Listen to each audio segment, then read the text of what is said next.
Welcome to another conversation in People in Fundraising.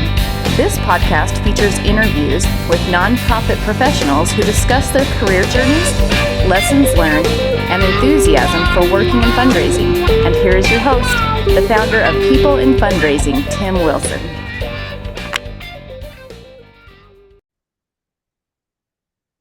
Hello, everyone, and welcome to another episode in the People in Fundraising podcast webcast series.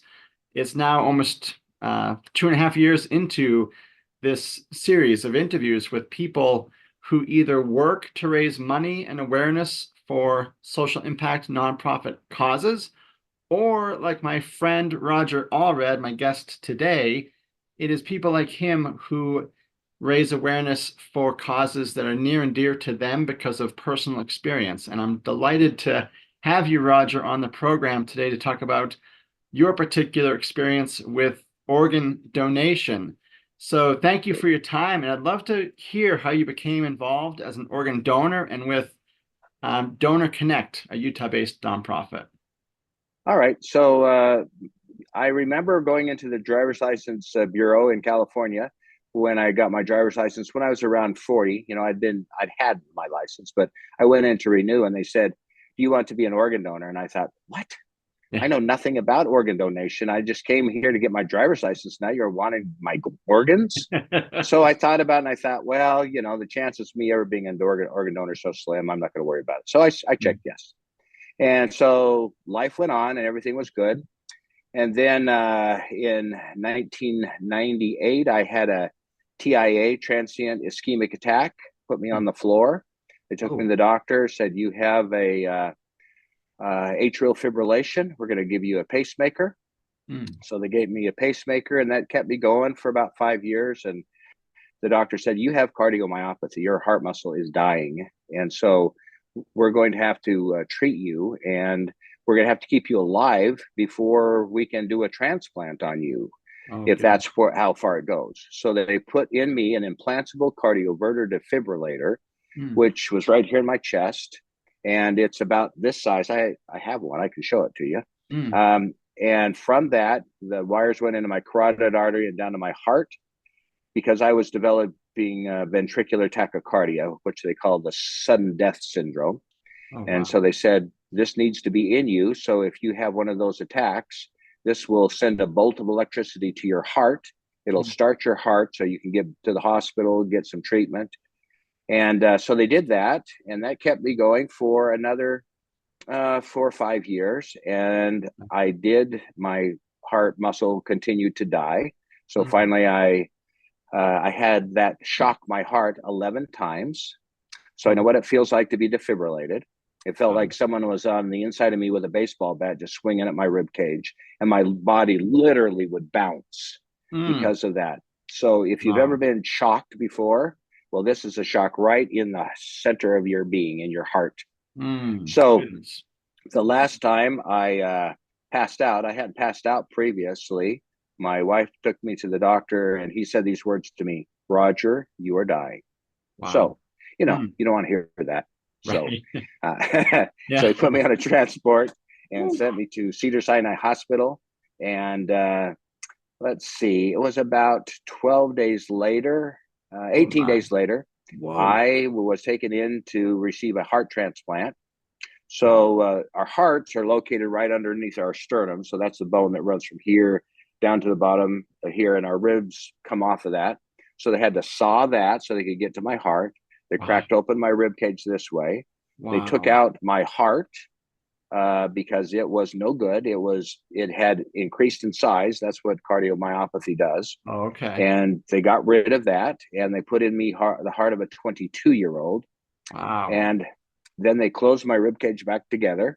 And because you can't sew bone, they wired me shut from here to here. So if you see an x-ray of me even today, it looks like I have little wired bow ties running down my rib, down my sternum. Oh my goodness. So then that allowed that to heal. So here I am, a guy who just prior to going into the hospital couldn't walk up to my second-story bedroom without stopping on the stairs twice and just because that's how bad I was. And then within 18 months of that transplant, I climb Mount Whitney. Oh, my So that's goodness. tallest mountain in the lower 48 states, 14,500 feet above sea level. So people say it is so cool that you go from someone who can't even climb up your stairs, you're Yeah. just a couch potato, to someone who climbs the highest mountain in the lower 48 states. And I said, yeah, it is really cool. It's wonderful. I love it. I still hike today because of it. But, the most important thing is it allowed me to see my children married and my grandchildren born. So I'm one happy man because of organ donation. So when I was in California, I worked with One Legacy, which is the transplant, the organ procurement organization down there that facilitates transplants. When I retired, I moved to Utah. Okay. When I got here, I said, hey, I've been a volunteer in California. I'd like to volunteer. And they said, well, we don't have anything for you to do. So I said, okay.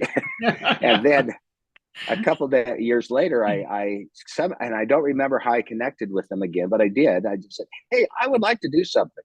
Sure. And they said, well, we go into all the high schools and teach about organ donation. And our teacher, the one who's been teaching in your area, the St. George area, is moving. And would you like to do that? I said, absolutely. Oh, cool. So now I go into all the high schools and teach students about organ donation, and a couple of the junior highs, depending on the teacher. Some of the teachers are a little squeamish about that topic. Oh, So I teach about 1,000 kids a year. wow. And they said, oh, and when you're bored, we also want to put together a 10K run, 5K run in the St. George area to promote organ donation. So I do that. So that is my connection, going from someone who had no idea about organ donation to someone who is knee deep in it now. Yes. Well, that's marvelous. What a story. Yeah. My goodness. Was it genetics for you in your case? Was there a Yes. history that you were aware of in your family? I wasn't aware of it. Okay. So my younger brother also had a heart transplant. So there are three brothers. Two of us had a heart transplant, one didn't. Okay. So the geneticist said, we'd like to study this. And so they took blood draws and they studied our genes. And they said, well, we found a variant in your genes, which means that it's not really what most people have, but we haven't connected it to anything. So I said, fine. Later, they came back and said, okay. And this was just a year and a half ago. They said, this gene is a mutant gene. And this gene is what caused your heart problems. It's called LMNA. And that is what caused your heart problems. They say it affects some people in one way or another way, but in your family, it's your heart. So my dad had a congenital heart defect, but he probably had it because you have a 50-50 chance of getting it. And my grandpa, he lived until he was 65, but he had a twin brother who died of heart disease. And no one had connected the dots until they did the genetic study. Now, here's the sad part, the really sad part. So hopefully I can keep it together. But so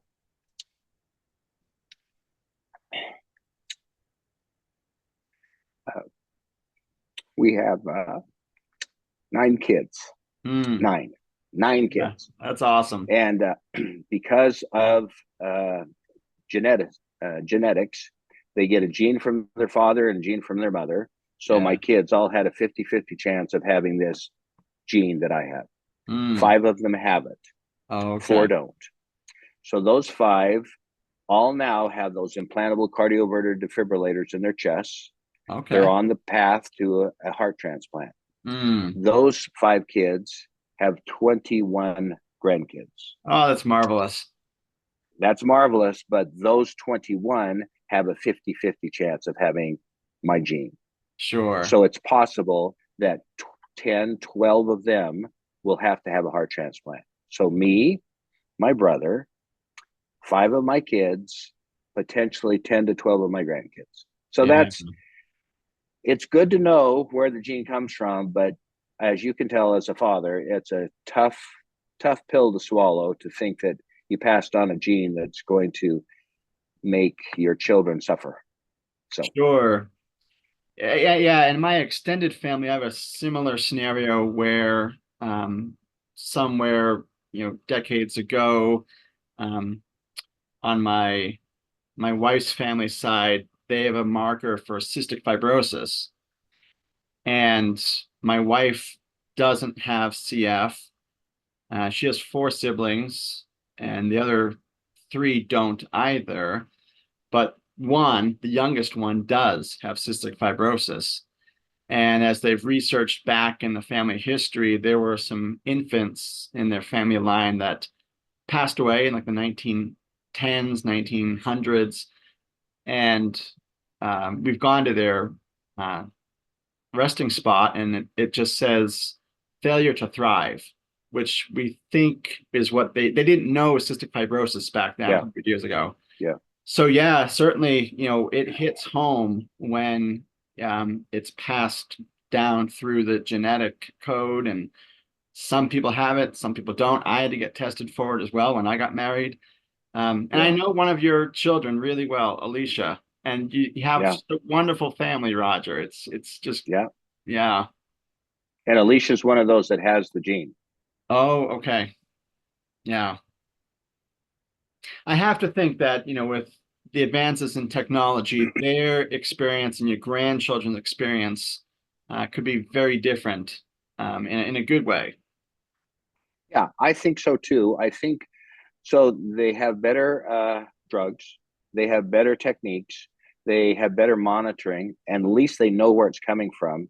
And so now my kids are being monitored, whereas I was just kind of wandering through this darkness, couldn't figure out what was going on. I had heart disease for 13 years. I didn't know if I was ever going to recover or what was causing it. So from that perspective, that is a help. Have they developed technologies to circumvent the problem? No. Yeah. I know that they're researching transplanting pig hearts and pig livers, and pig kidneys. And so you never know where that's going to go, but it might turn out that that is an answer. Who knows? Yeah, certainly. Well, thank you for sharing that part of your experience. And I would love to go on to the next question and ask you, Roger, as a heart transplant recipient, are there experiences that you think about that have been the most meaningful or the most moving for you? I know, for example, you write an annual letter to your organ donor's family, or you mentioned the fun run in St. George, and maybe seeing family get involved in the cause. Anything come to mind? All of those. So for 10 years, I didn't know who the donor was. So I have Alicia's husband. When I was in getting my transplant, he was researching the internet to see if he could find who my donor was, because we knew he came from Northern California. We knew that. And he said, I think I found the guy. Wow. So he gave me that information. And the person was a baseball player he played baseball for UC Davis. And he passed away because of an accident. And I thought, okay, that's probably my donor, because it matches Northern California, and this is a heart and available for me, and about at the same time. And so for 10 years, I thought it was a guy from from this baseball player. So I thought I have a real good heart in me, because I've got an athlete's heart. Sure. I never was much of one of those, so I thought that was really cool. Well, after 10 years, I got a call from the organ procurement organization that handles these letters that we pass between the donors. Like I write every year on my anniversary, my heartiversary, I call it. Oh, nice. And thank my donor. Yeah. Didn't hear anything. After the 10th year, they called and said, the mother of your donor wants to talk to you. Wow. And so I said, oh, and I hate to say this, but this is what I said. Is this a scam? And they said, no, we've done our research, and you can call the organ procurement organization in Northern California and talk to them. So I did. And they said, yeah, this is the right person. Wow. So I called her up, and her name is Zulema Fragoso. She lives in Richmond, California. And her son, I'll tell you like this. I thanked her through my tears for my heart, because that gave me a chance to be with my kids. And she thanked me through her tears for what I'm doing, because she said, my son didn't make good choices. He was in and out of jail. And he died one night when he was at a 7-Eleven with his girlfriend. She went in to get something and somebody came by and shot him. Oh, They took goodness. him, probably a rival gang member, probably. We don't know. They took him to the hospital, declared him brain dead, and now his heart is in my chest. Wow. So even though he was a criminal, he's still my hero. He saved my life. I'm so Yes. grateful for him. So one year, I think Wow. this was 3 or 4 years. So I went to Build-A-Bear, and I took a baby heart monitor, you know, that they put on babies, young babies, to make sure they're okay. And I put it on myself and recorded my heartbeat. And I put that into the little sound box that was inside of the Build-A-Bear. Oh, and so I sent this teddy bear to his mom, and she says I sleep with it every night. So that goodness. was a cool thing. That is beautiful. Yeah. Wow. That's really meaningful. Yeah. I thought so too. I appreciated that. And I was so grateful that she loved it because, you know, I owe her a lot. Absolutely. Thank you for sharing that story. Sure.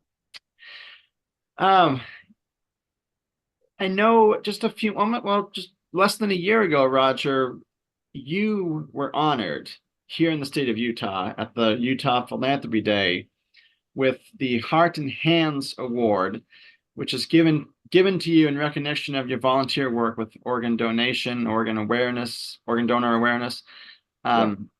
You also mentioned the Heroes in Disguise fun run in St. George to raise awareness for organ, eye, and tissue donation. Yes. And I think as I researched that, I thought that is interesting because when I think of organ donation, I think of organ. I don't think necessarily the eye and the tissue part as well. So that's a good reminder that it encompasses a lot. Well, let me give you a little background on that, just so you have that information. So when we talk about eyes, we're not talking about donating the whole eye. The part that's donated is the cornea. So that's the lens that fits on top of your eye that allows people to see. And so that does give vision to people. The eye is mostly liquid, and so that's really not something that you can't donate a whole eye. So it's the cornea. But tissue. So that would be skin, bone, heart valves, tendons. So like Scott, you know, Scott, Alicia's husband, he had an ACL tear, and that was repaired with a human tendon. I know people who have been burned, and their lives are saved by the donation of human skin, because that allows their normal skin to grow back, and that saves their lives. Heart valves save their lives, and make other people's lives better, the people who receive tendons and that sort of thing. So so we have 8 organs in our body that can be transplanted. And with the donation of with the donation of tissue and corneas, a person who donates all their organs, and they can use all those organs, can save 70, 80 people. Oh my goodness. It's a marvelous miracle. But see, tendons have a longer shelf life. So if someone donates a tendon, I keep saying tendons.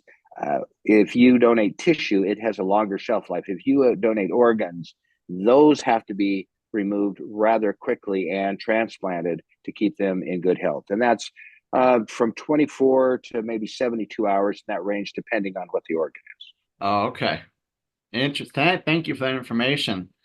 So what did it mean for you in November of 2023 to get this Heart and Hands Award at the Utah Philanthropy Day, please? Well, okay. Probably not the right thing to say, but my heart was so much important than that award. Sure. Yes. Promoting organ donation because of my family history is so much more important than award. I was grateful. I mean, that was nice, but awards come and go. Families and hearts are much more important. Yes, absolutely. Well put. Thank you. And my last question here, Roger, and you've done a great job talking about, your own journey, but also generally raising awareness. And I'm excited to share your conversation as a further attempt to raise awareness about organ and eye and tissue donation. I always do a little bit of research for these interviews, and in this question, it's specifically pulling on information from a 2022 Utah news outlet here, Fox 13. Okay. And the quote is that in the state of Utah, where we both live, about 2 million people out of a 2024 population of 3.3 million in the state are signed up to be organ donors in Utah. But less than 2% of them will actually end up being one. And that gets to what point you'd made when you talked about getting your driver's license renewed at 40 and thought, well, happy to sign up, but probably won't be needed. Yeah. As you think about your journey as an advocate and going into high schools and such, what more might be done to raise awareness for this critical issue of organ donation, please? That's an excellent question. So the number of donations is not as much a function of awareness as it is of circumstance. And by that, I mean, in order for a person to be an organ donor, not a tissue donor, not a cornea donor, but an organ donor, you have to die in the hospital on a respirator. And it's typically the result of a traumatic head injury. So you take those three things, those don't happen all the time. So that's the reason that so few people are ever become actual donors. But the reality is the broader that we cast the net, the more people that are in the system, then when a need comes, then we have more people who have the potentiality of being a donor. So that's the reason that to promote organ donation is so important for us. Yeah, absolutely. And why are they not donating? I don't know. I know that Utah has one of the higher rates of people who are signed up.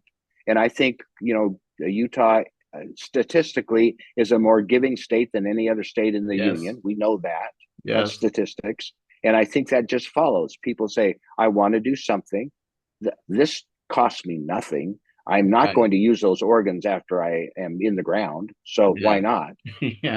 So I think as I have educated people, and especially those kids that are about ready to get their driver's licenses, I think that now they know, hey, it's going to save someone's life. I can be a true hero. I can be a hero. And that's the reason we call our 5K run Heroes in Disguise, because all of us who have that little heart on our driver's license in Utah, we are heroes in disguise because we're just waiting for the opportunity to save someone's life. Absolutely. That's well put. Thank you. And as you were answering that final question, I was just thinking, well, a new school year is almost upon us. So I wish you all the best, Roger, as you go out in this new school year to talk to hundreds and thousands of high school students and some in junior high as well. And thank you for sharing the message about the need for organ donation today with us too. Thank you. And I'd just like to say, to conclude on my side, if you see Heroes in Disguise in Southern Utah and you want to come and run in our race, great. Awesome. And in Northern Utah, it's called the Gift of Life. Great. And if you're in another state and you see an event, go participate. It's great. Do it. Absolutely. When is the Heroes in Disguise, please? It's in April, because April is organ donation month. It's in April in St. George because that's when the weather's better. But it's in August in Salt Lake when the weather's better. But we do it in April. So awesome. Yes. Yeah. Well, this has been really informative and a delightful conversation about a very important topic for society. And Roger, you've been a great ambassador today.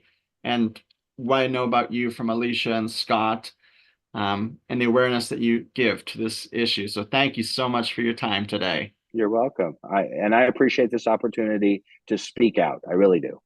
Wonderful. Thank you. For our audience, you will be able to find Roger's conversation in the coming weeks on my LinkedIn page.